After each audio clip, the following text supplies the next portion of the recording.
Check this out, y'all. I want to give a big shout out to Proceed with Caution, man. Fire. We're just checking out Proceed with Caution. Two-thirds of the lives.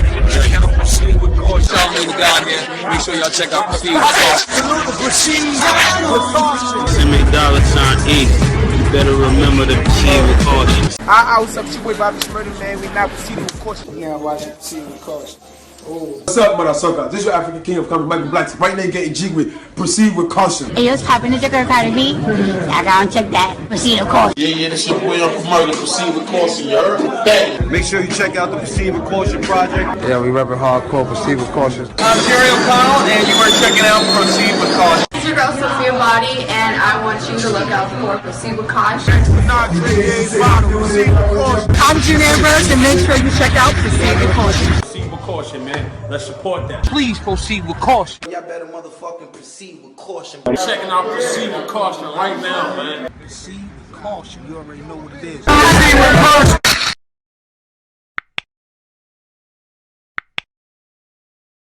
Welcome to yet another episode of Proceed with Caution. I am your host, Flea Pesci. I am Iris. I am Armani. And we have a wonderful guest in the house today. The Honorable Donjai Did It. Don't you forget it. Yes, sir. Nice to have you. Thank you. Don. I'm humbled. I appreciate that. Don. It's really... That makes me blush. Yeah, no. Wonderful guy. I like that. Right. Nah, and it's definitely an honor to have you here on our podcast. We know you definitely don't do too many interviews and stuff like that. So for you to actually be here to bless us with your presence, we definitely feel honored today. Yeah, for sure. Worked it out. I wasn't trying to be difficult. I'm at 12 o'clock. For sure, yeah. when I get the middle of the day, it gets crazy. So Right. For 12, but yeah, we made it. Copy. That's what happens when you're a true artist. Busy. Yeah. You know? Yeah, that's how it's supposed to be. You know what? A lot of things determine wherever I'm going next determines where I'm at before. Right. Be a whole domino effect of just, so in my mind, I'll be thinking, I'll be up 6, 7. Right. It's a fact. I could do 10, 11, 12. It don't matter. Right. That's a fact. Right. Yeah, it's New York City. Yeah, definitely. We stay busy. New York City, we stay busy. Yes, that's Donjai though. Donjai did it. Donjai did it. Don't you forget it. Where did you come up with that concept of that name? Pardon me. That's so good. Take your time. We got you right here. Get this shit all the way out of here. Yes. So, we back again. That was mad smooth. So I have an older brother. Well, you know what? I got about 6, 7 brothers. Wow, that's a big family. Yeah. God bless. No sisters as far as on the biological side of things. Okay. I got a lot of sisters on the other side. Figurative side of things. Okay, so father too was a Rolling Stone. Was it the father side? It's got to be the father side. I hate to say it was the mother side. So we all got nicknames to the point where we had nicknames or middle names. Like we may call somebody, like I got a brother named Emmanuel, but on his birth certificate is Melvin. You know what I'm saying? So Donjai came from, I got an older brother, my oldest brother Dante, who was similar, just as far as like features and stuff like that. And he was one of my best friends growing up. Your older brother? My oldest brother. So I was like, I'm Donjai now. That's it. Oh wait, so your oldest brother was also called Donjai? He's Dante. Dante, so okay. Definitely a role model. I can see it. That's not his real name on birth certificate either. Right. It's crazy. Copy. He be in the streets, so I can't even. And what's your nationality? His real name. To my knowledge and to my dismay, because I feel like. Oh, I like that. I don't know if I 100% want to go with Ancestry.com, but I come from a crazy family background, so to my knowledge, I'm black. You know what I'm saying? I have certain instances. I mean, before having Indian in your family was popular. Everybody was Indian, Cherokee. Right. Having Indian in my family and some Asian, but to my knowledge, from what I know, I'm black. Yeah. What side is Indian? On my mother's side. Okay. That's what's up. So wait, were you about to say something? No. Okay, copy not. So as far as like we really like know you to be like versed in the arts of film and photography, how did you first get your start? Because you've been doing this for a very long time, like since you was a youngin, like a real youngin. You know what? I got my start in Hunts Point, so that's the hood that I'm from. Okay. Although, contrary to popular belief, like a lot of people think I'm from Harlem. I'm originally from Hunts Point, right? In a sense, that's where I grew up at, and Harlem kind of kidnapped me. Yeah, you kind of give off the Harlem vibe. I'm not gonna lie. Harlem kidnapped me when I was in high school, but you know, that's what we do. They gotta embrace and accept. Right. It's ours now. Yeah. Like somebody in Harlem would be like, they'll tell you I'm from Harlem, but they can't tell you what block I'm from. Okay. They'll be like, yo, he be on the east side, like he's on First Avenue. Yeah, I would have thought he was from the east side. Some people would be like, nah, he's downtown. He'd be like on 112th and Lenox and 16th. I know him from over there. Nobody would probably ever say I'm from uptown, but usually downtown, mid Harlem, central, west side, they be like, they'll think that, but if you know me, you'll know I'm from Hunts Point. Okay. So how I started, Hunts Point, and this is why I believe in like community programming and funding, because you just never know who needs it. Right, who needs it and what they're gonna become. Outside of, we got basketball, right, recreational activities, right, and stuff like that. Right. Not everybody's athletically inclined. So in Hunts Point, there's a community center called the Point CDC, which you should check out when you get a chance. And I know this show is kind of real hip hop heavy. A lot of hip hop heads been to the Point. Right. So they had a photography class, and I was in it like I took up like congas, Latin percussion, b-boying, like Crazy Legs used to teach there. Okay. Art classes, used to paint like silk scarves. But photography was the thing that kind of stick. You know what I'm saying? Okay. And I was like, all right, this is it. So that's how I started. I was like 9, 10 years old. So when you started at that age, were there like people that you were looking up to that were like, took you underneath the wing to like, showcase you, like, how to hold a camera, how to... I was looking up to Spider-Man, Peter Parker. Wow. Seriously, that's it's infectious like that. When you were a kid, you see certain things. But I've seen Spider-Man on Channel 5. He was Peter Parker. He used to mess with the camera. So by the time the Point offered photography classes, it just kind of clicked. Like, oh, Spider-Man, Peter's superhero, comic books. He's a photographer. Why not? You know what I'm saying? So that's really where it started. That's super dope that you actually. That's super dope that you actually bring Peter Parker and a superhero, because and in a lot of people's lives, you actually have been that sort of impact to them. Like, you've been the superhero to a lot of people's lives. Like, I would have to say Donjai is the reason why we currently have a podcast today. You know what I'm saying? He's been he's been influential. Points. Yeah. I didn't know that. Yeah, no. That's I'm not gonna take the dope. credit. That's dope. Donjai's Shout out to you. You know what it is? I think I linked him, and thank you for the shout out. Yeah. It happens like that. Like, I'll go to an event or something like that, or I'll throw an event, and I'll introduce somebody to somebody, and they're like, yo, you introduced us already.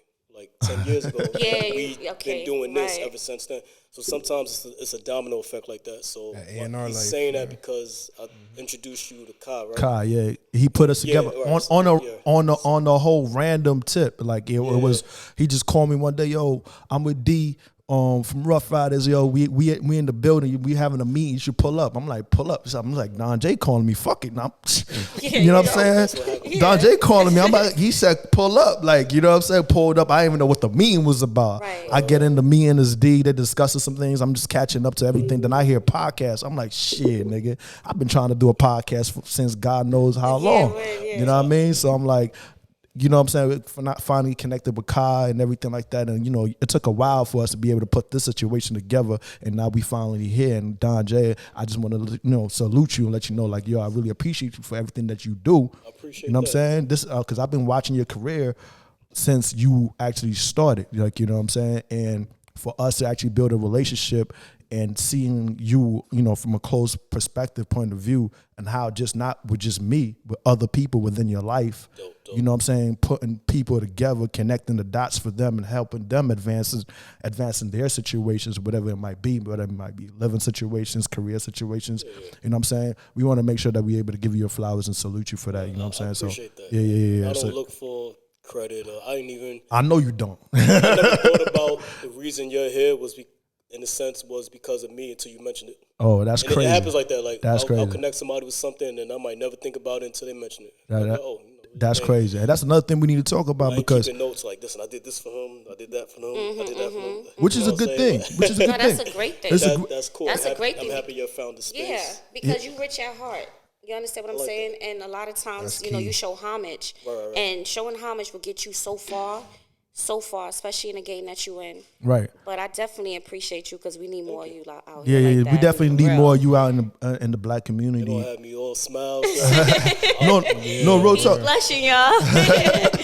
and Iris says that paying homage is also a great thing, but I think within the black community, we don't have a lot of that. We don't have a lot of that, and we shouldn't just look at situations where we just gonna pay homage to a situation. Like, Don is my dude. You feel me? And if any situation happens, just off the fact that he's rich and good at heart, if I'm able to turn any situation that he's actually been able to put me in, I'm hitting him off with something. I want to make sure his kids are good, his future situation is straight. So I'm not going, you know what I'm saying, shake your hand like, yo, good looking out. Nah, Don, I really appreciate you, and I'm going to make sure that any situation that comes out of any situation, you know what I'm saying, I'll make sure that you're good to as well. So I want the rest of the community to actually take notes from this, and also being able to understand that we got to enrich ourselves too as well, and not just pay homage. Homage is cool, because we don't even do that. We don't even pay homage. Homage is cool. That could be like a starting point, but also, like, you know what I'm saying, making sure that you enrich your community too as well. You have any questions for Don? Man, I definitely do.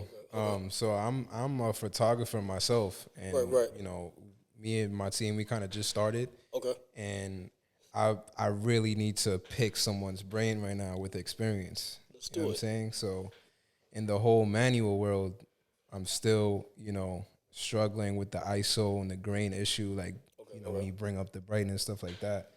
So do you have like any tips on how to adjust, you know, fast in a situation like in manual? Yeah. Like, where do you start?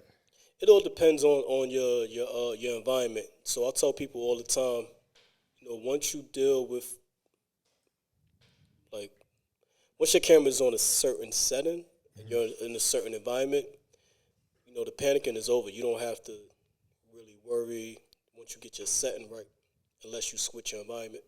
So let's just say if we're indoors right now, you know, and you're able to read light in a sense, and then it's also your preference. So to my knowledge, because I started out with film, and it kind of translates over to digital, but digital cameras, for the most part, except for like maybe the Black Magic is pretty good, but when it comes to photos, a lot of the grain looks a little bit digitized. It doesn't look like authentic grain. So I'm from an era where, you know, I grew up poor. So I would buy a roll of film or receive a roll of film that says 3200 on it. So if I have 3200 film, everything I shoot is going to be grainy.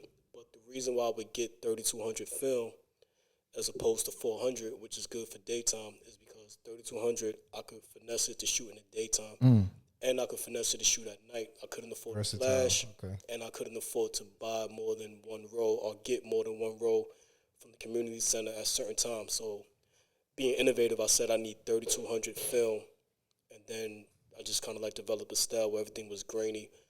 But that was, you know, being innovative comes out of from being poor sometimes. You know what I'm saying? They say hip-hop came out of being poor. You know, people were breakdancing or b-boying in the streets on carpets and the burnt down buildings and stuff like that. That's another so that's thing what I it's wanted about. to talk about. But really, you know, like just kind of have like a rule of thumb in your head. If you don't want it to be grainy, keep it at 500 or below your ISO.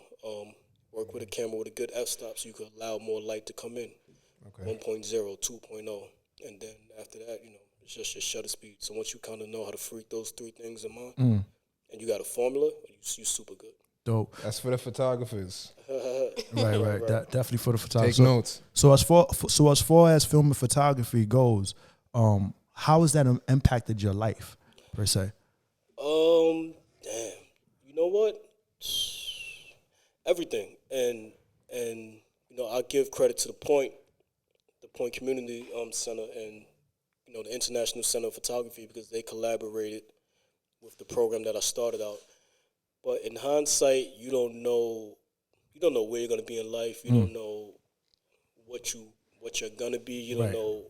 You don't really know anything. Yeah, nobody knows You're a child. next day. Right, exactly. Yeah. You develop hindsight. You get older, and then you figure it out. Like some of the things your parents probably told you, like, yo, watch out for that person that's not your friend. Right. It doesn't really develop until you wasn't lying. You gotta go through something, and then you start Yeah. thinking about it. So in a sense, me picking up photography as a hobby, I didn't know it would fund my career. I didn't know I'd be able to make a living, pay rent, you know, go out to eat good, live good, you know, live a pretty decent life off of photography. I never knew that as a child, Right. because I'm thinking with the mind of a child. Right. Back then, everybody would pump, you know, you could take photos for the newspaper, or, you know, do this for the magazine.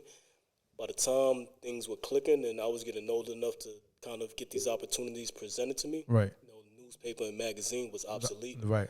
sort of, you know, going out the business, but everything else kind of worked in its favor. So I didn't know I'll be working with hip-hop artists. I didn't know somebody would hire me to photograph products. I didn't know these things. Right. To answer your question, it photography affected every part of my life.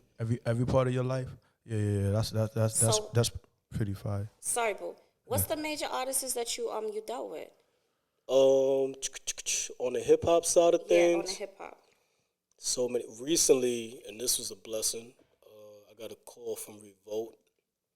Really? Nice. And, that's a great platform. My man, Media wise. NowWhat.com, he hooked that up, and I was able to document Shine, his like first day back in New York. Oh, right. Also, I seen that shit. That's fire. Yeah. Which is like his second or third day or something back in the States. Right. I believe his first stop was Atlanta, and then he came to New York. So what had happened was, you know, you keep a good reputation, so it's always word of mouth. I think people were upset that when he came to New York that evening, there was nobody there to document that, getting off the plane. There was nobody there to document that? Are you serious? Shine first day back in New York? It happens like that. What? Believe it or not. It just happens like that. They ain't planned nothing? Or you mean somebody dropped the ball? That's crazy. I don't know. You know what I'm saying? But it happens like that, because you'd be surprised. I'll get a call like, hey, my wedding's tomorrow and we don't have a photographer. Right. And you would think that's one of the most important things, right? So it just happens like that. Photography. Seriously, like people think about, sometimes because of this thing here, people think about this last. Right. So, you know, he showed up to the Fat Joe party, and there wasn't like somebody there to kind of document that. That's crazy. But the next day, I was working on kind of accommodating them the night before. Mm-hmm. You know, the next day, 9 a.m. in the morning to like maybe 2 a.m. the next day after that, I was available, and I was able to kind of document that. So to answer your question, the latest would be Sean, but I done worked with Swiss, definitely Jim Jones, Corey Guns, like so many cats that I look up to. Fred the Godson, you know, unfortunately. Rest in peace. Fred the God, yeah. I done worked with Nipsey Hussle. R.I.P. How was that experience? Yeah. So different brain.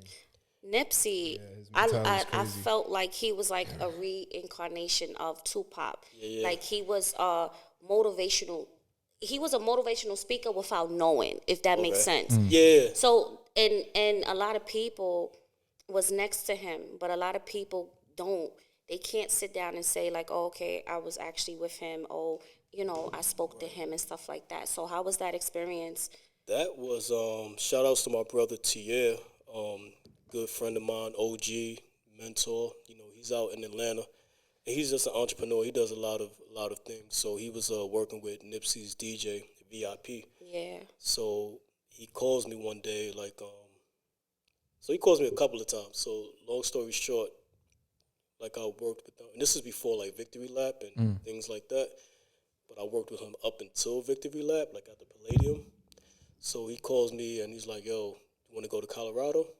I ain't never been to Colorado before. How's Colorado? Word. I didn't even know there was black people in Colorado. As ignorant as that sound, oh, you know, like we everywhere. I know black people. Everywhere. We everywhere. But so I'm photographing this show in Colorado, and then one day it's like, all right, yo, you want to go to Seattle?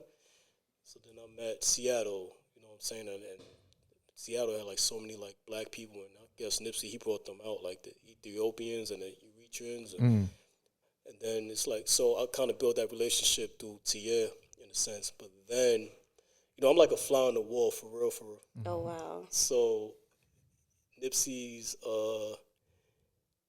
his album release weekend at the Palladium. So if you go to his page, you'll see like he posted like 2 pictures that I took up. One of them is just like he's like looking in the mirror and like fixing his headphones and his microphone. I don't know why he liked that, but he liked it. He posted it, right? So that was like the night of his show at the Palladium. And then maybe the next day, he had so many events that weekend, but he had like a party where it's like Kevin Hart is there, Neo. It was a crazy night. Of course, his wife, Lauren London, his parents are there, and it's just like another. He was throwing so many parties that weekend for his album. So it was one moment where, oh my bad, and I guess Nipsey probably admired Allen Iverson, right? Because, and I don't think there was a photographer in this room. Another situation like that? It happens like that. So Allen Iverson enters this room where Nipsey is at. And he has this picture on his page too. And I got pictures that other people who were there, I think Trader Truth, and I got other variations of this photo. Right. He definitely wanted a picture with Allen Iverson. So security, who was kind of, I guess, guarding this room, because this was like real VIP-ish at the party, right? Although he was on the dance floor. But this part was like, all right, maybe for his family or whatever, and just like, the celebs. He comes out like, yo, like they're looking for you, right? So Nipsey, he's just like, I wish I could do his mannerism. Just something with his hands, like, yo, like, just float, all right? Like you know what I'm saying? Really handsy? Yeah, like, he was just saying, like, he said something about, we finally, like, introduced ourselves after all these years type thing. Oh, okay. We just being the fly on the wall rolling with my man Tier and his DJ VIP.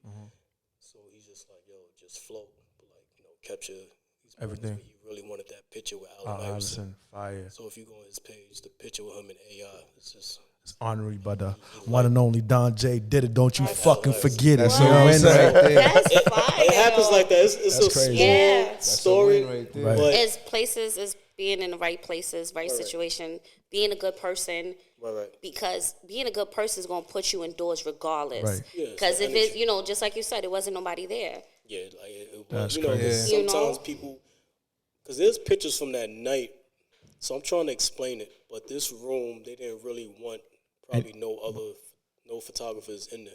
Right, and I think it was like a real private, whatever we doing, what we doing. Right. We could be smoking, we could be drinking, but, right. Family, keeping them protected, real. Because there's pictures from that night, you'll see it. You know what I'm saying? Irv Gotti was there. There was so many. There were photographers in the building, but for that joint was really like that room was really like right private place, right time. Like you here? Let's come here and get this. That's dope. Amazing. So wait, how did you get into working with Fred the Godson too as well? Because he's like an honorable person in the industry too as well. Yo, it's crazy because I feel like there's so many connections. I feel like he went to high school with my brother, something like that, like my oldest brother, and but 2 other people who I consider my brothers, they're from Hunts Point too. Like, so in Hunts Point, there's probably like 3 families, at least in my era. Like, I moved to Hunts Point in 1990. There's 3 families with mad brothers, right? So it was us. They would call us like the Gilmore Boys. And then there's like the Davises. Oh, that's okay. like my man Darnell. Copy. So Darnell and Dre was cool with Fred the Godson. They were real cool, like every day, like they were friends, like best friends. They witnessed him write his rhymes. If Fred needed to go somewhere, wait. Time out. they helped Fred write his No, rhymes? they witness him. Oh, you know what I'm I saying? was about to say, hold on, time out. I'm glad you said it. I say that to say this. Right, yeah, like, man, hold on. I'm glad you mentioned it. Because I was like, what? I zoomed in. Those are moments, and Yeah. especially like with Fred's style, he's so kind of like unorthodox, and like, you know, he's one of those people that I feel like is, you know, is a legend for real. You know what I'm saying? And when I posted the pictures on my page when he passed, you know, I got a whole spiel of what I think or who I think is a legend, and you know, and sometimes legends are people that you just hear about. You may never meet them, or they may never get the accolades that they deserve, but he was a legend. So I mentioned that because they were there for like a lot of those moments, and if you ever got a chance to see him write his rhymes, number one, it'd be he's mad quick with it. You know, he was mad quick. He was real crafty. Like his wordmanship, like Fred could have been like he was a true artist. He could have been an English teacher. Yeah, he was a true artist. Was he like an English guy, like he read and stuff, or that was just like that was his talent? I'm not sure of you know, but that probably was, you know, growing up, that probably was one of his strongest points. But even back to his writing, the way he writes, you can't even read what's on his paper. It's giving Eminem, because that's what Eminem did. He used to read dictionaries and stuff. But giving me like the same. My brothers Dre and D Darnell, they'll probably be able to tell you more. You know, but that's how I got connected with Fred. He's from a neighborhood, you know, right up the block from Hunts Point. He has a street. Yeah, named after him. If you ever on Kelly Street, I believe the address may be something like 940 Kelly. I forgot the intersection, but it's definitely Fred the Godson Avenue, or they might have changed it to Fred the Godson Way. But either or, definitely when you get a chance, that sign is right in front of his old building. Big shout out to Fred the Godson for that. Go to the South Bronx. That's definitely a cool that's picture a nice to take landmark. too. That's what you really want. Yeah. That's forever. So with Fred though, because you know, is kind of like known for him to be like ghostwriting for a lot of artists. Did you get a chance to witness it? Because I'm not gonna hold you. That's a you never really, because I like, for some strange reason, like people used to say that Fred used to write for Jim Jones. Well, what it is I heard that too. Is that Jim had a show one time. I think this was like right before COVID or a year before COVID or something like that. I know it was like on his birthday, the night of his birthday or something like that, because I remember his mother presented him a cake, but Fred came out and did the song that he had with Jim. This is probably for like the El Capo album. So what I think it was is that I don't think he wrote for him, but I do think that, you know, this is what I think, and I could be right, but I could be wrong. But I do think that they kind of bounced off of each other's energy, and I know Jim, when he came to the Fred the Godson street naming event, he definitely kind of said that Fred was one of the people that inspired him to get nice. So, and that Fred was telling him to like keep on going. So they also kind of recorded in the Heatmaker studio. So I'm pretty sure they swapped ideas and sparred or whatever. But Jim is somebody who I also worked with for over 10 years, and he doesn't even write. You know what I'm saying? Jim doesn't write? Yeah, he doesn't. Jim is sit right here, close his eyes. He might smoke a blunt, go to sleep, get back to it, go in the studio, put his bars together. So I don't know if Fred even wrote for us. I didn't even know that about you. Can't even read brains, like you can't even read Fred's handwriting. The speculations out here is crazy. Yeah. You can't read Fred's handwriting, so I don't know how he's writing for somebody. Heard like you. That. But you know nowadays, you know, people spit the bars, and then, you know what I'm saying, you could take it like what's the dude that was writing for Drake? What's his name again? I forgot. Quentin what, Miller? Terrence. Quentin Jones? I think you got it right. Quentin Miller was right, and then he used to throw in the bars, like, and you know, people just take it and run with it, which is cool. Like, I mean, it doesn't matter if somebody actually writes for somebody, so long as, you know what I'm saying, the community gets the product.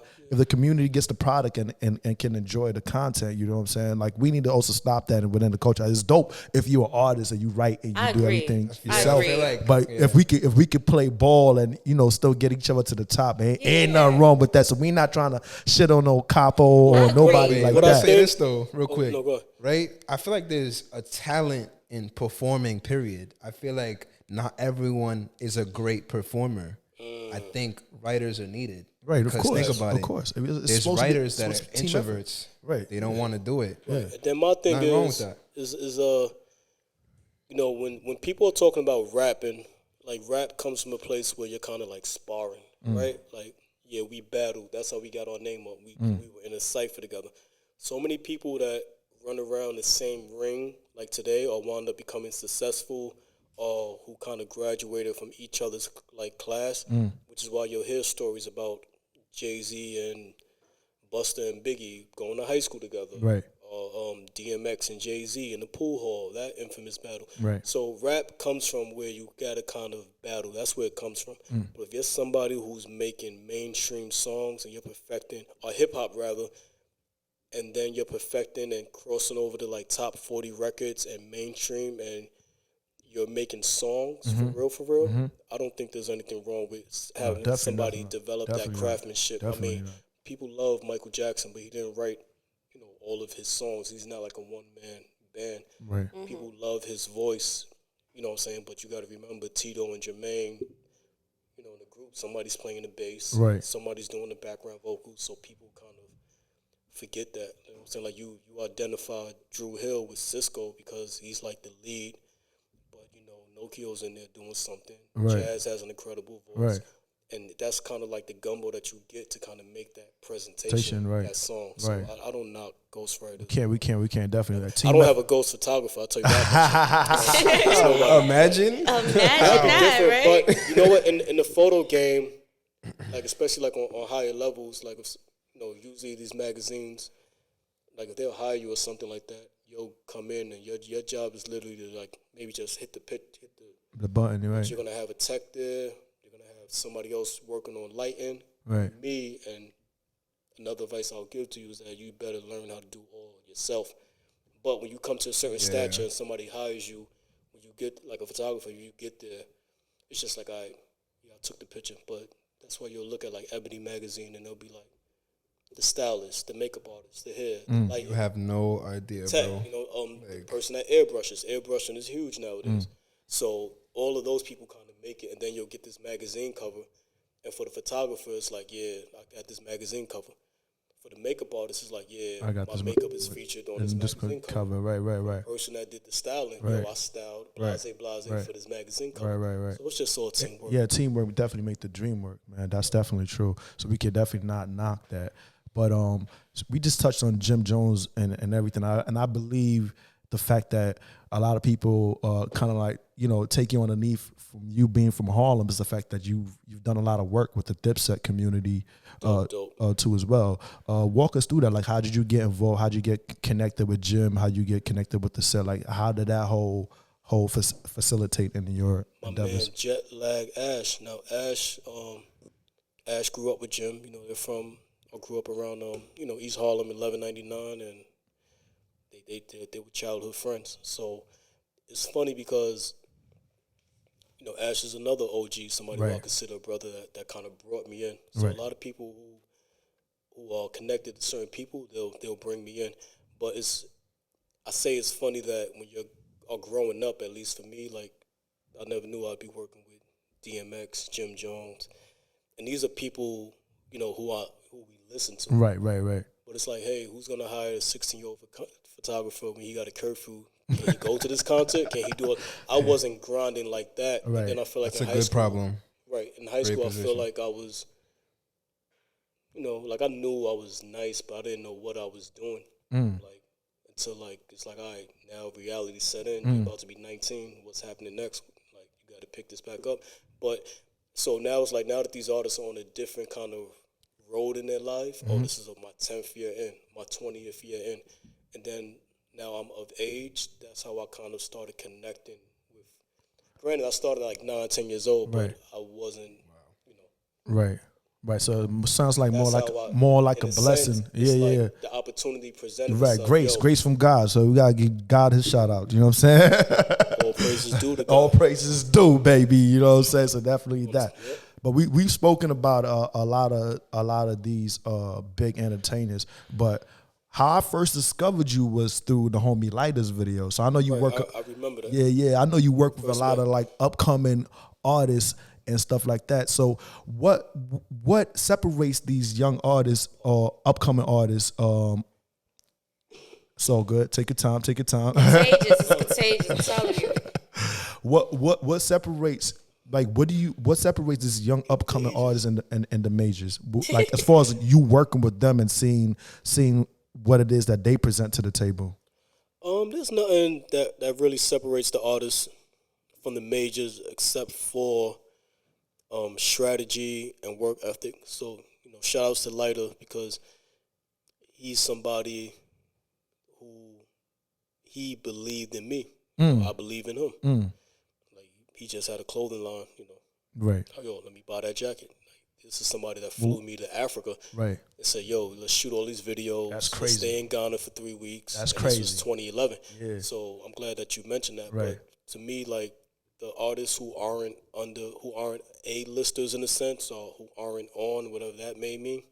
Mainstream, I guess. Mainstream for like a long path. The only difference is kind of like strategy and work ethic. So a lot of times when artists start, they're super hungry, to my knowledge. But then when they get in the game, they kind of realize, and getting in the game is like lottery. Literally, we all could get a record deal in this room. Seriously. Right. It's only a matter of when it'll happen, but we, what I'm saying, like Ivy, we can all get a separate record deal. Like, it's accessible. It's attainable. Right. You know what I'm saying? But I think just the difference is, like, by the time they get in the industry, they learn that, all right, there's strategy, there's rollouts, there's marketing, there's that part of it. Right.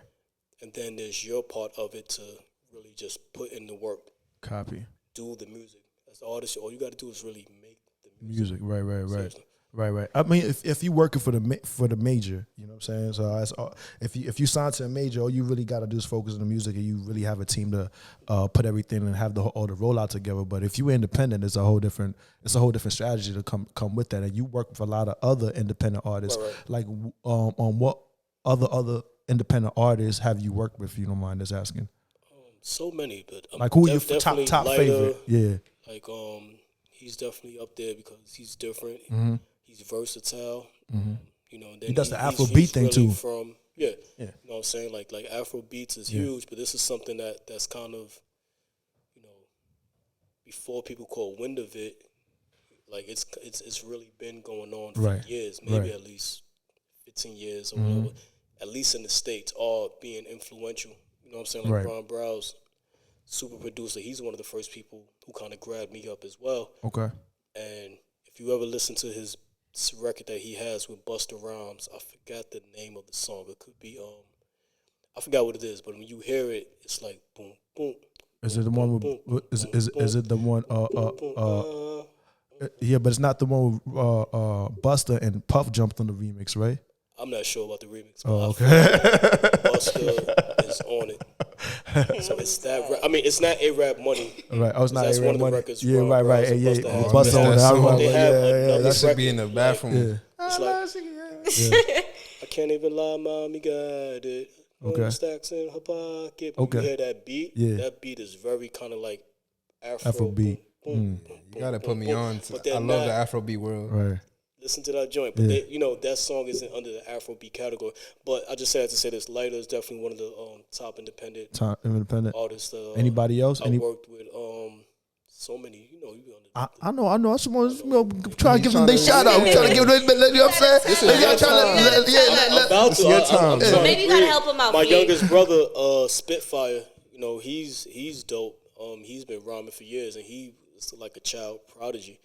In a sense, you know what I'm saying? So I have even talent in my family. Not to be biased, but he's my youngest brother, but he's definitely nice. And he has some records out there in the hip-hop side of things. And then even artists that I probably got to go through my... He's way too many right now. This is long, you know what I'm saying? man. But shout out to Lighter. Shout out to Lighter's clothing line. You can definitely follow Lighter on his IG. And Lighter, whenever you get a chance, man, place your clothing line on our upcoming startup called 10 Quarters whenever you get a chance. You know what I'm saying? Our business is looking for vendors too.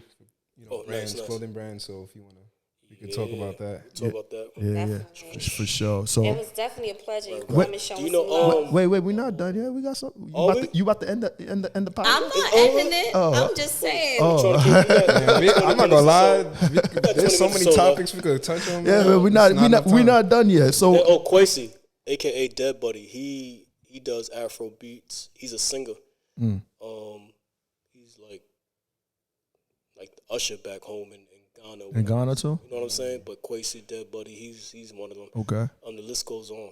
Okay. So many people. So as far as you coming up, who do you look up to as far as film and photography is concerned? Oh, photographers. So there's two. There's probably like 3 to 4. There's probably like 5. I can go on forever. Drop some like names. I'm from the streets, right? But I studied at International Center of Photography, so I definitely admire somebody like Annie Leibovitz. Okay. But then on the commercial side of things, I like Marcus Klinker. Like, he's probably not ringing bells, but he's done some of the most dopest stuff for hip hop. With hip hop artists, his thing is really like lighting, retouching. Like, he's the man. Next to him, who's very similar, but I love his story. I love Jonathan Mannion. Everybody knows Jonathan Mannion, but who I really, really like, because prior to COVID, I was teaching 6 years in Red Hook, right, and teaching other capacities before that. So I will always tell my students to look at Johnny Nunez. Right, Johnny's a fucking legend. Or Jamel Shabazz, right? So compared to, let's say, Jonathan Mannion, he's good with lighting. He could do a commercial shoot. Marcus Klinko, all those guys, right? But what you gotta love about like Johnny Nunez is that he's there. You know what I'm saying? And aggressive with it. Johnny's not playing games when he's on set, baby. So I use that as an example, like when I was teaching, like a lot of the introduction to photography classes, I would like show his videos or whatever and his pictures just to show my students like, yo, all you got to do is be there. Just be there. Simple as that. That's amazing. Just be there. That's amazing. You know what I'm saying? And he started out doing like hip hop holiday cards and stuff like that. But a lot of times he's just there. So I tell my students, just use that in life. Be there. Don't miss a day of school. Be there. You want the opportunities, you got to be there. And then, to cut you off, Jamel Shabazz. Have you ever seen Jamel Shabazz work? Nah. He has a book out like A Time Before Crack, back in the days. So you're going to know his work in less than 60 seconds. So all of the pictures of the girls, fly girls back in the days with the door knockers, Nice, the dudes with the shirlings on. If you ever look up those images, Jamel Shabazz took all of those. Now, it's just him and his camera, right? There's no fancy lighting, but he was also there for those moments. Now, let's say this is 1986. You got a Sherlin, you got a Sherlin. We all got Sherlins. We D-boys. We got the jelly roll laces. We know we fly. We got the creases in the pants. We're not thinking nothing of it because we're living in this time. But we don't know that in 2000, we're all going to be wearing baggy clothes. I can't find the Gazelle glasses anymore.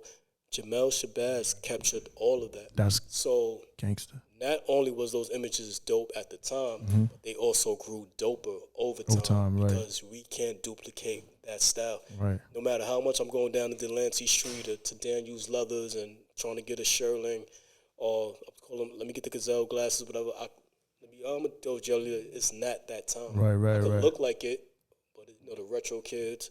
It's not that time. That's so crazy, yeah. So capturing those times and being that, you know what I'm saying, we now transition into stuff like NFTs. That will actually be a great, you know what I'm saying, transition to actually be able to sell or resell for the culture. What do you think about the whole NFT game currently?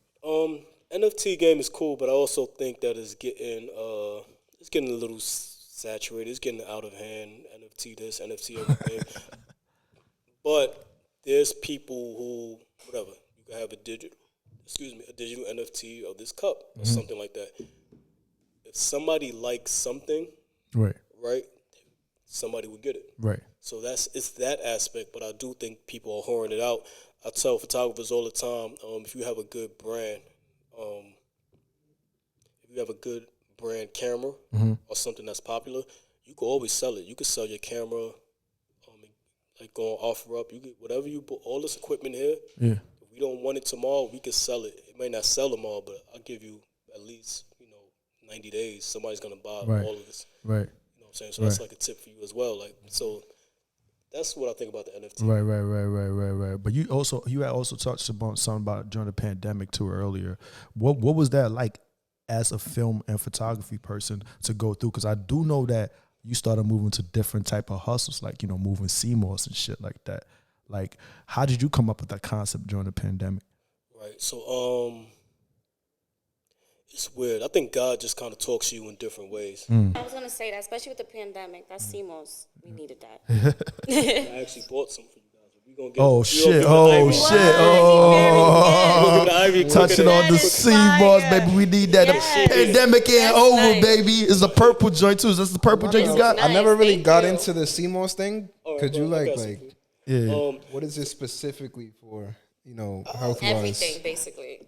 Really? Let me hold on. I'm trying to. All right. So there's so many questions. So CMOS is kind of contains like most of the minerals that your body needs to function. So it's pretty much good for everything. It's kind of tasteless in a sense. Some people says it has a pungent taste, a pungent smell. It's not pork, although it's kind of like a jelly-like texture. But this is kind of like a one-stop shop thing. I mean, there's other things that I've created or that I use for myself. I'll use black seed oil, which is, to me, is one of the nastiest things ever, but it's good for you. Right. Styles P, he has a pharmacy for life. He has a brand of black seed oil that I order from. Shout outs to Styles. Yeah, shout out to Somebody Styles. else also worked with him and his beautiful wife. Audra? Yes, and his family. They have the pharmacy for life, the juices for life. Brand. So those are just some things. I'll take bee pollen myself and other things. And then to answer your question about the pandemic kind of crippled, I guess, my teaching situation because I didn't work.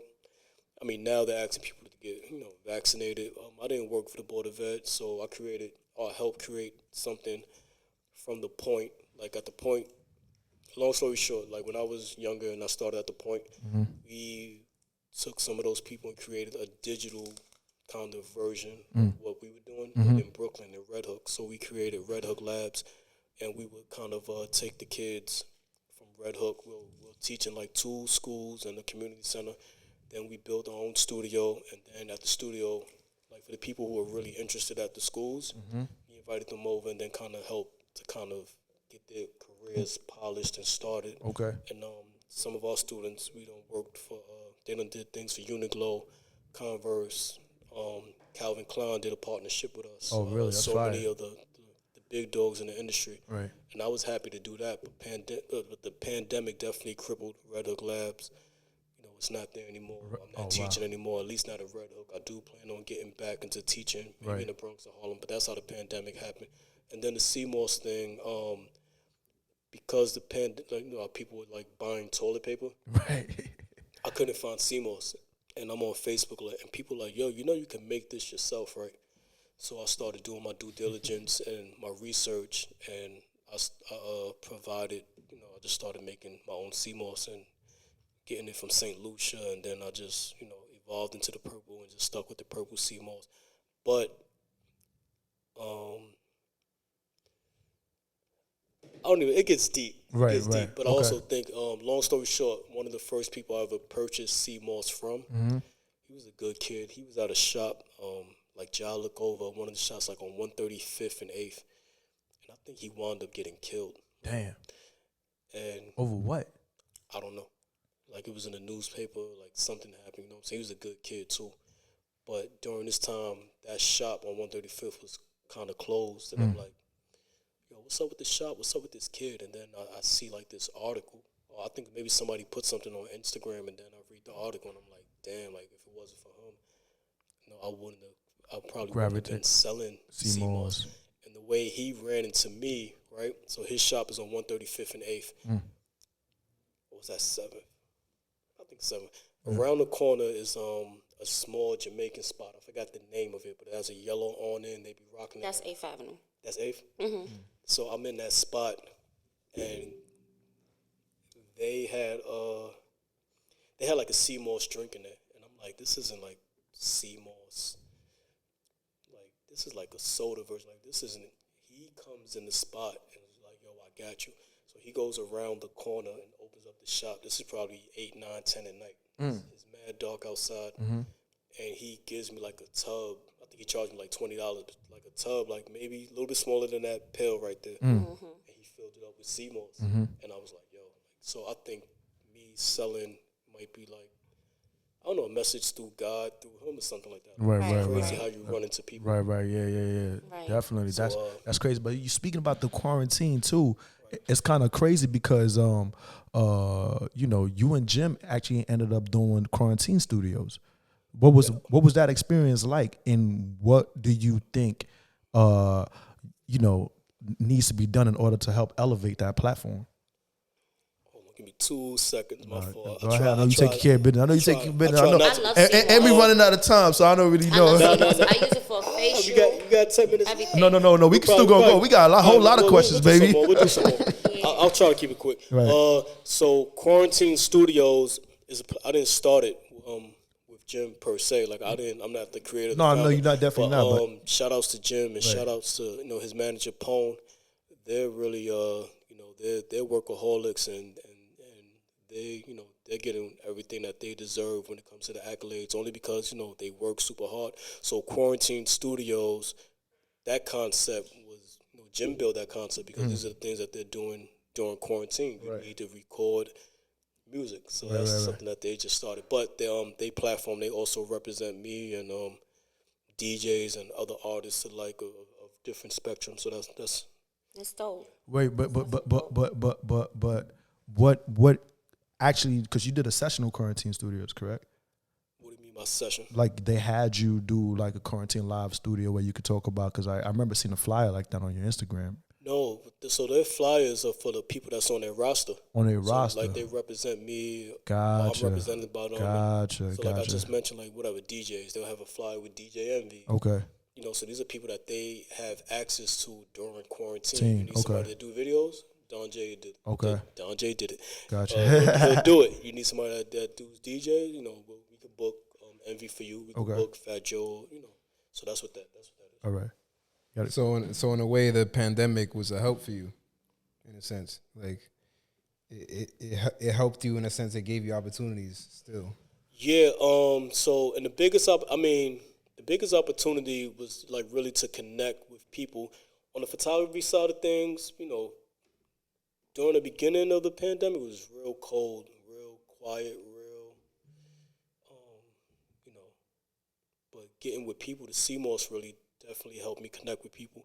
Another hip hop story, and DMX. So many people are going, but I worked with him during the quarantine period, like the first.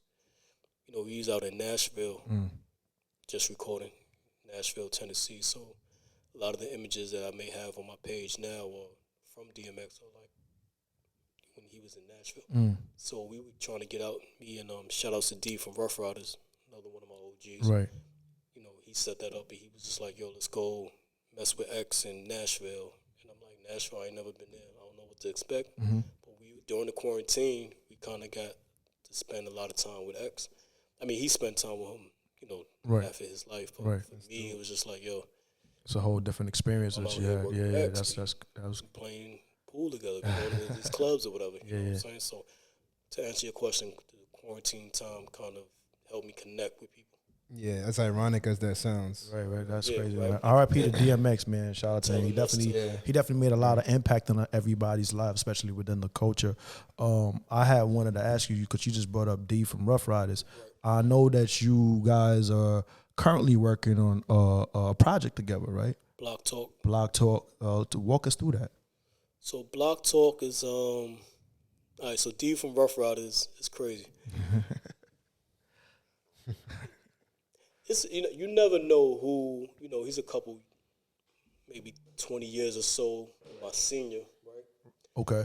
But you just never know who you befriend just by being you. Now I've always been like, I'm quiet sometimes. I don't really talk too much. But D was one of the first people although like a lot of these artists I kind of met, not on the incline, you know what I'm saying? It's like, all right, it's a different game. We're not doing G4 jets no more. We're not hiring Hype Williams for videos anymore. Right. The rap game is different. And you just so happen to be old enough to, now you in this time, when you was admiring hip-hop and all that, you were a youngin'. But now this is where it's at. It's not bling bling era no more. So D is just one of those people that would be around. And although when I met him, like I met him through an artist named Malibu Mitch, shout outs to her, he's one of the people, I don't know, like if because he's a Leo, but he's somebody that I took liking to, who didn't really have like nothing to, like he didn't have like the Locks, Eve, all these people under his wing at their, I wasn't around when he had them at their prime. Right. So I'm around, like, you know, things are different now. This is after the accident, but he's somebody that I always was like, yo, I'm gonna keep in contact with him because I need to I have a lot of resources and connects, but I need to keep in contact with these people. But he's somebody to me, like his appeal was just so real, and it's like it could only be like a genuine contact. It ain't like he's walking around with a bag. So I just decided, like, this is the person I'm gonna just keep in contact with. It was a vibe. Yeah, like, so that's Definitely. my man's, like, definitely OG. So what it is he always likes chilling on the block not too far from here on 120th in St. Nick. That's where he used to chill at back in the days, whatever, hustle, park his cars, not too far from 125th in the Mart. So he would always invite people to come to the block. And I'm like, one day I'm like, yo, D, and I'm talking to him, you know, his daughter, his sister, like I got a good relationship with his family, and I'm like, this is what he needs to be doing because he has wisdom. He's always talking. So I'm like, he needs to do a podcast. He needs to talk. He needs to podcast. Also, at his point in his career, it's like this is something that's probably expected of you, like that you should be seeing it. Right. You know, like just progressing, and now you're older, and now you've seen some things, you got stories, you need to be podcasting. So we decided to produce the Block Talk podcast, and it's the only podcast where, to my knowledge at least, where we're filming people outside. It's we're dope. I seen it. Yeah. You know, one day I'm talking to my man Rugby, and he's like, yo, you need to have somebody on that corner who has no business being on that corner. So one of our last interviews, we interviewed John Gotti's daughter, Victoria Gotti. Wow. So that's like, you know, but besides that, we, you know, using my resources and people that I worked with, I definitely got Davies to come on the show. You know, we had Vado, Jim. Yeah, Jada on there too. Jadakiss definitely came to the show right after Versus. The Locks came to the show before Versus. Justina Valentine, Wildin' Out. She's an incredible artist in her own right. Outside of being a crazy comedian and just figure that she is, she definitely came through. So people are coming through in the middle of Harlem, sitting outside. Podcast is amazing. It rained yesterday. Right. We don't even film on Saturdays. But Isaac Wright is the lawyer. He was convicted for something he didn't do. 50, I think 50 doing a movie. 50 did the show about him, right. For Life, which is on ABC. Yeah. He has an One of many. He has an incredible story. It rained on us during the end of the podcast, like literally. So these are things that are risky. Fabulous came through at night. Yeah, that's what I was gonna ask. Swiss came through. A fellow partner of mine. His name is Lucky Lucci. Yeah, that's my man. Did some work together. Yeah, I think I invited him out that night. Yeah. Okay. Were you over there that day? No, I saw it on his story, but I was like, "What is this?" Yeah. This is like new. Like I like this. So yeah, we're shopping it at the moment, but it's, you know, shout outs to all those artists, you know, Swiss, Fab, Jim, Dave, Justina, Victoria Gotti, Dapper Dan. Dapper Dan, he's in Harlem. Classic. He local, so it's not for him. Local, he came out the house. That's dope. We got probably 15 episodes, and you know, we just strategically shopping in a sense, but that's fine. On the video side of things that I produced and that I filmed, and that experience is just, it's unorthodox. You know? that's fun. Fabulous in the middle of Harlem at night, just talking for an hour. Like, who does that? It's funny. I didn't want to bring this whole versus Shout thing out up, to D. but you kind of like brought the whole versus aspect of things because you have worked with, you know, the Locks and Dipset. I know where you going with it. When he smiled like that, just wait. I know. I already know. What was your take on that whole battle? So here's the deal, right? Mm-hmm. July 4th weekend. You know, July 4th is July 4th. Right. Everybody's doing something different. But July 4th weekend, the Locks and Dipset had a show in Virginia. So I drove down there, me, Samaj, Stephanie Gomez. She's a photographer that's kind of like under the wing, inspiring. She's dope. So we said, yo, let's go to Virginia for July 4th to watch, because they had a show. And I think this is before, I mean, there was always talks about, oh, you know, I want to see G on it, Locks, Right. you know, Dipset. Right. But when I seen that show, you know, it was the Locks and Dipset on the bill. So this was like one of the first times they probably performed together in a long time, and it was in Virginia. They sold out the stadium. I never thought of them going. I never thought of them in the verses like me. But from that show, at that show I was surprised, because you know I toured with Dipset for years, so I kind of know. You know, sometimes they switch it up, but for the most part, I know. You know, I know the playlist. You know, I know how it's gonna play out. Yeah, I have a question though. What was the energy though? Like there was a lot of controversy and media about the tension during the verses. Did you feel that? They cool as hell. That was just like it was just for promotion. Yes, just for promotion. Yeah, you got to do that. That's smart though. I just didn't think I didn't think it made sense. I didn't think that connection with the two groups made any sense. Right. But that night though, in Virginia, like I came as a fan. Like literally, like sneaky. Cameron, we didn't buy any tickets. We said we're gonna go. If we see people, whatever, but if we gotta buy tickets, we buy tickets. So Cameron seen us.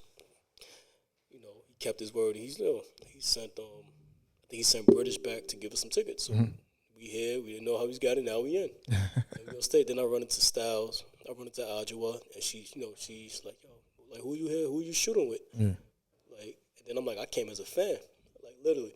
But I was impressed by the Locks at that night because of their showmanship, the performance, and I'm like, damn. So in my mind, although I've been a fan of both, I think I questioned myself. I was like, yo, the Locks got hits. A lot of people. Nah, but they don't know. But they do. Nah, they do. They had a lot of hits. Wait a minute. So fast forward to the verses, I think both parties, if it wasn't so much of the Bravo, cheese, like just the got all this guap, and everybody just performed straight, I think it would have been a better show. But to answer your question, there wasn't any tension, but I enjoyed working with both of them. But that show in Virginia opened my eyes for the Locks. Looks fun. I'm not gonna lie. The Locks is definitely. Shout out to both camps though. You know what I'm saying? I know they got some more recordings in the works that I was actually privileged to hear. You know what I'm saying? And it's gonna be great for the culture. You know what I'm saying? Unity is better than divide and conquer. So so our audience should definitely look out for that. Shout out to Jim. Shout out to Cam. Shout out to Styles. They've actually Styles and as we all know, Styles and the Locks have very been supportive. They don't know me from a hole on the wall, but they've been very supportive of both of my projects I'm trying to do. You know what I'm saying? Proceed with caution. When it initially was a short film and a global board world, you know what I'm saying? They ain't know me from a hole in the wall, so I always like to give them the just due. You know what I'm saying? Because it's not every artist that will see you be like, oh yeah, let me show you some love. Like I work hard for my credibility. Let me just throw my name on the line for it. I don't even know what the fuck you talking about, man. You know what I'm saying? But them they definitely show some love. Every time I see them, there's always love. So definitely shout out to them. Yeah. Word. But speaking about besides that, right? Me and Don have a little discrepancy that I want to bring onto the set. You know what I'm saying? So my man Don is not a big fan of middlemaning. Not a big fan. You know what I'm saying? I don't seem to understand that concept. That? He doesn't understand. So there's I just heard something like yesterday. I don't know. I just heard something where it's like, yo, if somebody books whatever, give them a couple dollars, blah, cool. I'm 100% for it, but I think you can mention my name. No. When you look at certain people, so Flea. Yeah. When you look at certain people, right? Or you know somebody for certain things. Not that you can't do 10 things and that you can't do 10 things well. You know, you're looking for Pharrell, he does it all, right? It's not like that.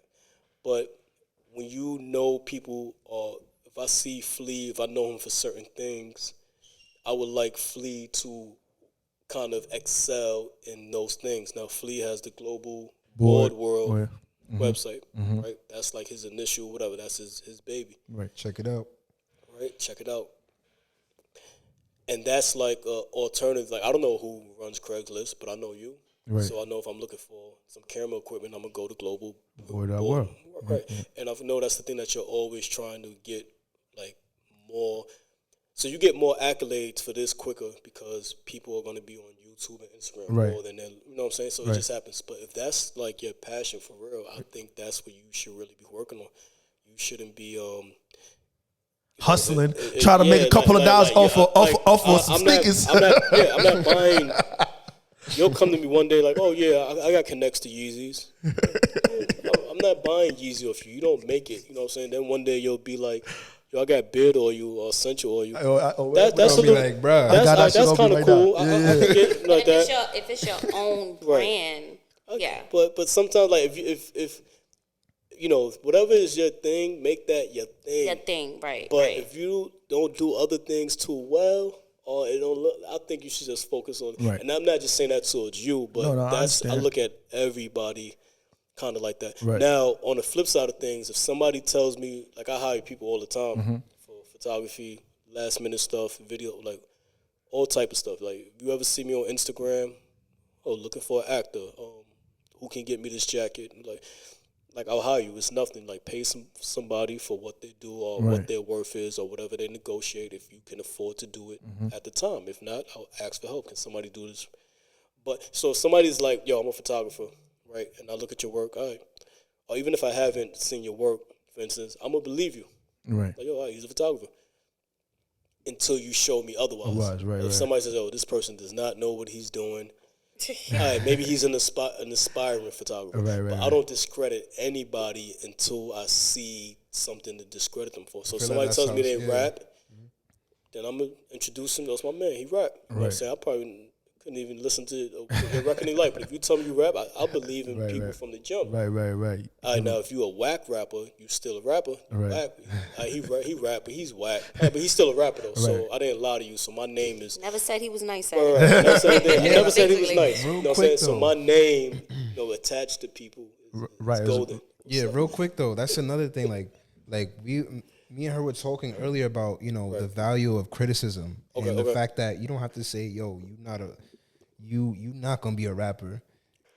You could be like, you could work on this, and this, and then you'll be better. Right. You know what I'm saying? Like, I feel like there's a huge issue with like saying you're not a rapper instead of saying, if they can't take the criticism, that's different.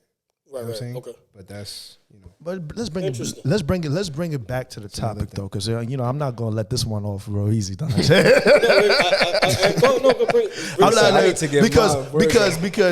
you saying okay, so we need to be focused on whatever the craft that you're doing or whatever craft that we know you to be bringing to the table. Right. But for me, I feel like there's people, 1,000 people like me that. We don't really have a craft. Our craft is to middleman every situation. So I guess. You know what I'm saying? And we like jack or trace. It's like we don't got no 9 to 5, no nothing. So it's like, hey, listen, you know what I'm saying? We middleman every situation, trying to make a dollar out of it. So that's what you said, trying to make a dollar out of it. Right. So that's when it kind of gets tricky, right? Because if you're middleman in a situation that you don't have any knowledge of, you may be stopping, although you think you're trying to help somebody, right?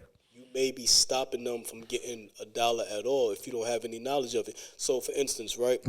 If you could bring the topic up, you could meet. You know what I'm saying? No, our thing it was like a tax with the tax homeboy, right? Oh no! Before we're not going to touch the tax homeboy. That's a whole different. We don't want to go in there because definitely a problem.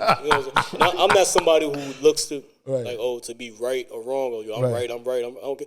But in that situation, I know I'm right. But what situation? Yeah. So long story short, right? Let's just say you got this cup, right? The value of this cup This cup could talk. The value of this cup is $100 Right. for whatever reason. Right. This is not only ceramic, but whatever the this case is may a cup be. that Michael Jackson touched upon. Yeah, touched upon, and it found its way here. Right. On the Proceed with Caution Right. podcast. That's what this cup is, right? Right. Big P for Proceed with Caution, by the way. You're I can't. Hey, shameless plug. So if better yet, forget the cup.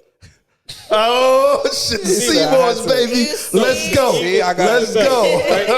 That promo. So, for instance, right? Yeah. So a lot of people, they'll get like a scoop of sea moss, whatever, from the juice bar, something like that, right? Right. Cool. This is like a labor of love. So you see my nails, my hands are clean. I'm washing this. I'm making this, right? So this would be like a $20 jar for me. I also sell $10 jars. They don't sell as well, but people like the 20s and the 50s. Right. I got $100 jars that don't sell as well either. So it's like the 20s and the 50s are it. Right. So there's enough room for everybody to get it if they choose to. Right. So nobody can say I can't afford to Purchase. combat Right. Oh, okay, I me get what being you're saying. sick because I can't afford it. Now you could, and I'll even give you some for free, right? Like if it came to that. Right. So if I know what I'm doing with this, Right. and I'm like, listen, my demographics and my target audience, there's people who sell sea moss for way cheap. Right. You know what I'm saying? I don't know if it's authentic. I don't know if it's purple, but there's Right. people who sell sea moss for cheap. Right. I don't know if it's in this nice glass. They may even have a sticker on it. I don't even do stickers. You Right. gotta know me just to get it. Right. So if I say like this is $20, right, and it's always been $20, you telling somebody that this is $30 just so you Right. could get a $10 thing might, number one, stop me from getting. Listen, it might stop me, and we could use this example in many different. Right. You see, we was just talking about the cup, Right. but even better, if Sea you moss. like say that Right. whatever, I could get you the sea moss right now for $30, right. just so you can make $10. Right. You are potentially stopping somebody from, number one, combating their illness. Number two, me making what I make, but it doesn't matter because a customer I never had is not a customer loss. And number three, for your price point, you even getting a cut off of that. Right. Now, listen, because there's people that come to me or came to me all the time, Right. like, I'm like, I don't need, what I need right now is I forgot the name of the term, but it's like labor. Like I need people to wash. I need people to deliver. Right. You could definitely get a couple dollars if you work for it, but sometimes it's not as easy as being the middleman, especially if you don't have no knowledge in what your middleman. I get what you're saying, Don, but I highly like to disagree with what you're saying, and because it's different methods to it. Like my uncle owned a store right next to Cap USA. We buy clothes all the time. The price point for that, from what we getting, and the price for what is being sold could be different in different stores. So if I'm actually saying, listen, I got seamless fee for $30, it might be the same seamless over here in Harlem. It's not the same. If you take this downtown, this should go valuing up. So I know a customer that might buy it for $30 cash. You understand what I'm saying? So I might pitch it to that customer for $30 cash. But you can't have the hustle either, though. You know what I'm saying? And then we could take another product like the pink horsepower. Like I don't know nothing about pink horsepower or anything like that. Sin was able to present it to me. He was like, this is how much I need for it. You know what I'm saying? Like, do what you got to do with it. You know what I'm saying? Just make sure I get this percentage back. You know what I'm saying? So I'm not stopping nobody from making their bread. I'm actually helping them make bread while I make bread. So it's all love as far as enriching the community. But here's the deal. Like you said, you're helping them make bread. I bought pink horsepower too. Right? Mm-hmm. You tried it? Yeah. That's a whole nother story. Yeah. But I bought 5 pink horsepowers, right? And I had some of my friends, Adele, shout out to Adele. He's a rapper from Nashville. That's somebody I enjoyed working with, and I wished I would have said his name earlier. But I feel like I gave him one. I bought it initially because he was in town from New York. I went to KD, and I bought 5 pink horsepowers. But you know the difference between me and you? What's the difference? I wasn't trying to sell them. You wasn't trying to sell pink horsepower? No. You trying to give But people did free they product? sell? That's a good difference, though. No, they sell on their own. No. But when I bought it from KD, I wasn't trying to sell Make this them. make sense. But you see, you so bought it. you wasn't selling it, but it got sold. No. Oh, you had a helper? I was saying, Right? No. I was saying like they sell on their own. Right. Okay. But when I purchased it, it was just to support their business. Right. I'm still supporting. I wasn't having. I'm still supporting. I wasn't having You crazy. still support sex. it, but see the difference is you're getting Try- a product. you You're get getting a profit off dollar. it. Yeah, what's wrong with You that? getting a It's dollar. nothing Empowering wrong with each that. other. We're empowering each other. You understand what I'm saying? If That's good business. that's great business. If but But that's also, how certain I look at it. things sell on itself. Right. Like you may help Cam get, let's say like whatever you're target, you may help him get like maybe, or you may get like 50 new customers. But come on, Cameron is Cameron. Right. He has this locked down. Right. So it's just certain things that I feel like people can't middleman if they're gonna add like a margin that may potentially stop. Number one, that product from selling, you from making your cut, or from that person from getting a new customer. Not that that person might not even care about a new customer, but some people do. Now there's a way to say like, listen, what are your prices, or can I book you for this? Like, there's always way. Listen, I forget this word. I need sweat equity. Right. I need sweat equity. Right. I need other people to watch this. I need people to deliver. Right. There's always ways to make $1 and maybe even more than what you're trying to get. That's just a Fendi off of fact. I'm not knocking. word of mouth. So that's all I'm saying. I'm not saying. You need money to make money though. Right. That's all I'm saying. And I'm not knocking what you're saying, but it's obviously two different perspectives. I said, see you trying to say something in the corner. I'm not trying to say nothing. I'm just saying, waiting for opportunity. Do I make sense? I'm just sitting here looking like it's a tale of two stories. Right. But Exactly. It's as different long as perspective. if you understand him or understand me, Right. It's that's all everybody. that counts. It's everybody's take. But you know what I'm saying. But I just like what I'm saying, like certain things are just easier. Like you gave me some laces and loafers Right, socks. I like right. the logo. Certain things sell themselves. Who Yeah, doesn't real need- quick, who where's my doesn't socks need- at? Who doesn't need socks? I got you. Okay, all right. I got your money You too. giving out socks? Oh, okay. No, it's so good. We always giving our products here on Proceed with Caution. You know what I'm saying? But yeah, we would like to know your thoughts definitely in the comments. You know what I'm saying? If you really feeling what Donjai is saying on this on his aspect of things, or you know what I'm saying, if you feel like you know what I'm saying, you got to get if you don't have a particular talent. See, Donjai is easy for Donjai. Donjai, he got talent. He got a camera. You know what I'm saying? Listen, man, niggas know when they calling you up, they know what they're calling you up for. You feel me? Right. With me, it's like, it's yo, a difference, right? I'm trying to get it. Like, how we going to double up? I don't got no job. Like, you know what I'm saying? Like, shit, we came up with this whole podcast situation trying to figure out how we could, leverage it in order to make it lucrative, you feel me? And help empower not just ourselves, but also eventually other people that might want to come here and also do their podcast and situations like that, you And feel for me? me, I also think, like, I know you always do things off the love. I respect you 1,000. Because like I said, if it wasn't for you, we would not be here right now. I'm not saying like, yo, You know what I'm saying? You the type, yo, I need a fee for setting up the 20%. It's now 20%. Before it was free $99. I totally get it. Now it's 20%. I feel like that's fair though. But You know what I also believe that you're a highly intelligent person that could like use your mind and your motive skills to kind of develop certain things that you already have with global board Right. world and 10 courts. I think you'll be settling to just be like this middleman that everybody knows that whatever you got going on, they're not attached to it, but they're attached to, somebody that sells sneakers, somebody that sells oil, somebody that sells socks. Like, I'm just saying, I think highly of you to be more than a middleman. And I respect that. Most people out there. And I respect that 1,000%. Respect. Um, I mean, I wanted to go back into because you are a director, right? So yes, you I direct videos as well. I'm really trying to get better at the creative direction. Nice, world, nice. Like really leading what's gonna happen and how. Okay.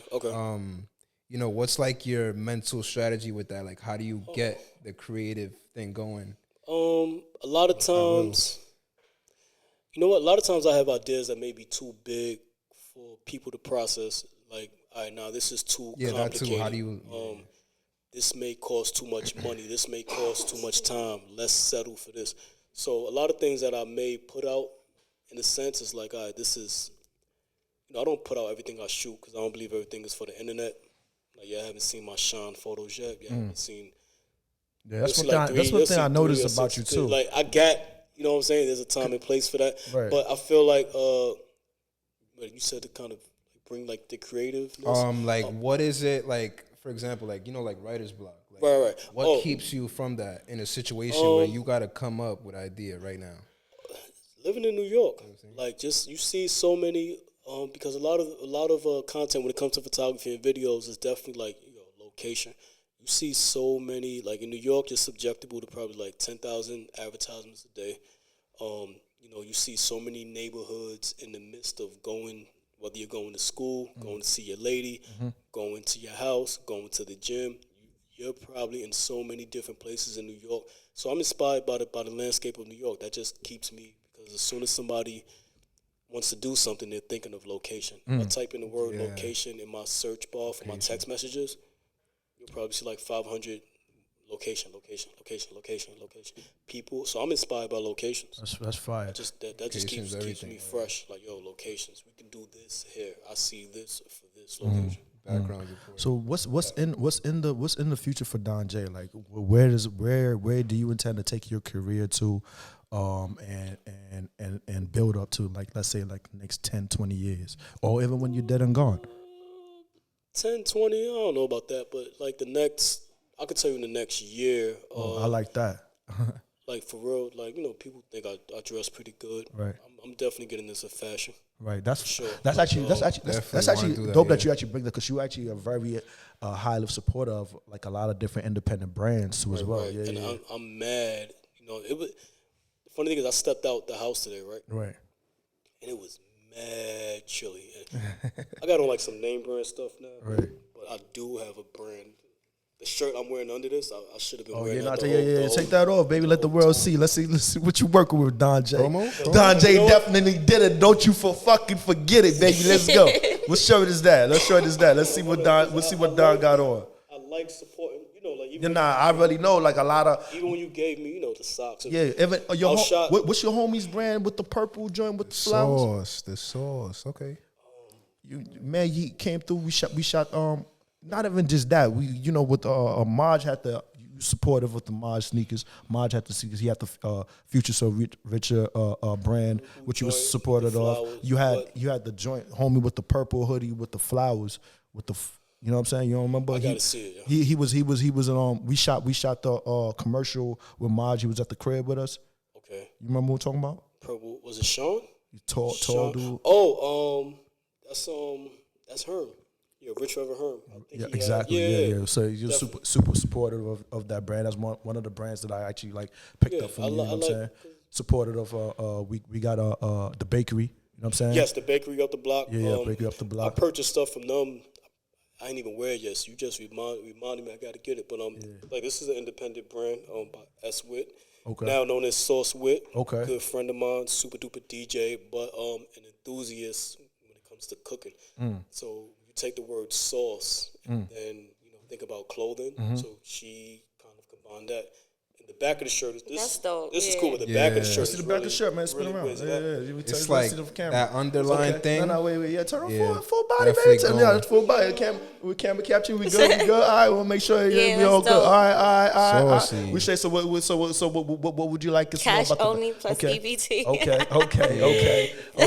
Okay. I see what's going on over there. Okay, I see what's going on over there. So the niche is like enthusiast. That's fly. Right. Put it like that. Right. And she's a pivotal person in hip hop. That's dope. That's I should have been wearing this the whole time. Yeah, you should have. But I'm definitely gonna get into fashion within the next year, amongst other things. Fashion is also big in the industry. Like when it comes definitely. down to production, when it comes down to music artists, like you have to have that drip. Right. Drip is super important. It's important. Yeah, make sure y'all check out. Those of y'all have drip, man. Make sure y'all check out for the next project. I'm trying to actually drop for 10 quarters. Yeah. I got to get that in because we got to create a super community whereby we can empower independent brands such as the sauce that you got on. You know what I'm saying? Bakery that already has the store. You got a whole bunch of sauce. You got Mary on. Listen, man.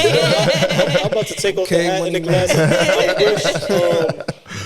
And I wore, because I'm so busy, I wore this or some of this outfit. I feel like I wore it yesterday. You know what I'm saying? Right. It'd be like that. Yeah, be like that. It's called. It's grinding. I can't be late now. It's always a I'm throwing this grind. back on. Yeah. But I do. If you go to my page, I'll support in my stories. Right. Or I'll take a picture. Or I'm incorporating your brand a part of my outfit in some capacity. Right. That's fire. If it's dope. Right. That's If fire. it's something that's like I don't. Right. That's fine. And then those of y'all that, you know what I'm saying, want to get y'all drip out here too as well. You know what I'm saying? You're more than welcome to hit us up in our DMs. We definitely are supportive, and we have it marketed to whoever we have contacts to. You know what I'm saying? If your shit is fire. I love to always put people on the new stuff. And that's how come I was always trying to be the middleman of this shit. You feel me? Yo, I'm not mad at that. It's going to go on for a That's week, your zodiac sign. No cap. Zodiac sign. Oh, I'm a middleman. I'm the middleman. Hey. No cap. Somebody got to do it. Word. So apart from the Block Talk, are there any other projects that you want our viewers to look out for? No, not per se, but definitely the Block Talk. The Block Talk. When if or when They get distribution. Up, okay, all right. I would definitely want y'all to check that out. I mean, we put out one sneak episode. Right. With Kiss, I seen that. I just be like behind the scene. Like I hold on to so much work, and I wait to the right moment. Right time. I might not post in like 2 weeks on my. Right. You know, so I'm not in the rush for the internet. Copy. Like that, but definitely. Your patience is inspiring. Like, teach me, because I grew up with 6, 7 brothers in the house. That's why. Yeah, so, need the patience. You already think you in jail. Like, what's going on? Who's grabbing my cereal? Who's wearing my clothes? What's up? So that's how I gained patience. Then I've taught teenagers so much years, so it helps that I look like them, but I'm older. So if you try to play me, sometimes I gotta bite my tongue. But I also realize that these are students, these are kids, these are teenagers. Let the teenagers be teenagers. So I don't have any beef. Shout out to all my former students in the Red Hook community. That's fine. Been out there 6, 7 years, but that y'all helped me develop patience. And also, if there is any one piece of advice that you will love to leave the community with, what would that be? I don't know. Lead with love. We need that in the community. And lead with love, because we all going through some tough times, like some unprecedented times, COVID, pandemic, unemployment. People are forced to do things or take these vaccine shots, put something in their body that they may not want to, just to keep a job. Like, we're going through some tough times. So whatever you do, lead with love. New York is real aggressive, and part of it is because everything is on the hustle and bustle, whatever. Single mother, 2 for 5, 2, 3 kids. Got to get them dressed. I got to make it to work. I can't even eat breakfast first. I got an attitude. I'm rushing on the train. My Metro cards are not working. The train stinks. The train is packed. People in my face. Somebody's not wearing their mask. Like, imagine going through all that within the span of an hour, and then you have to smile all day and keep. So keep your energy up, right? And don't just lead with love. Also be about what you say, because we seem to have a lot of people, black leaders, that always preach the same thing, because this is kind of ironic nowadays, and don't walk the walk. You feel me? Or they selective as to who they walk the walk with. You know what I'm saying? We only here for a limited amount of time. We're not going to be here forever. So, they said we godly creatures, us black people, you know what I'm saying? In order to us to be godly creatures, or to be the creatures that we are meant to be on planet Earth, we got to be godly, and God is love. You know what I'm saying? So that should be the basic fundamentals of things, period. You feel me? You see a brother needing some help, show him some love. You know what I'm saying? If you have a chance to empower your brother, you know what I'm saying? Show them some love. You know what I'm saying? That's all we really need. Trust, love. It's basic fundamentals of things. Be the change you want to see. That's a Fendi fact. I forgot what store I went into the other day, but it's like, hey, do you have a mask? No, I forgot it. Oh, you can't. Actually, I think it was Prada, one of them stores. Oh, shit. Somebody, like the security guard, hey, do you have, you can't. The customer comes in and, somebody else comes in and gives a mask. Be the change you want to see. Right. Stop demanding people to have a mask if you don't have one to offer them. You know what I'm saying? So you could use that example for other things in life. Right, that's a Fendi fact. Be the change you want to see. That's a Fendi fact. I like that. We don't definitely like that. The police officers are corrupt. 1, 2, 3, 4, 5, all 5 of us, we could apply and start taking it easy on people. We're going to be the change we want to see. Right, that's a Fendi fact. I like that. Integrity is so important. Being that we over here at Proceed with Caution, we love to honor honorable guests and legends such as yourself. I would like to, honor you. Being that we even speaking about independent clothing lines and everything like that. We would like to honor you with the LVX brand. Oh, dope. That's, yeah. you know, shout out to Ron Bills. Shout out to Ron Bills. Shout out to Ron Shout out to Bills, Kai. yeah. Shout out to the management. Nice. Oh, be careful. We saw it. The pants. See you, nigga. The pants trying to kill you, bro. Caught the headphones and all that. Word. So yeah, shout out to Ron Bills LVX. This Nice. episode is definitely sponsored by them. You know what I'm saying? And we love to do the same thing over here. Proceed with caution. You know what I'm saying? So yeah, check them out. They will also be on our platform. Let's all get together. Let's work together as a unity. You know what I'm saying? Donjai, pleasure for having you. You know what I'm saying? For you, Definitely a pleasure. You know what I'm Pleasure saying? to be with y'all. Yeah. And this is another episode of Proceed with Caution. Love is love. Donjai did it. Don't you forget it. That you don't, definitely don't you forget it.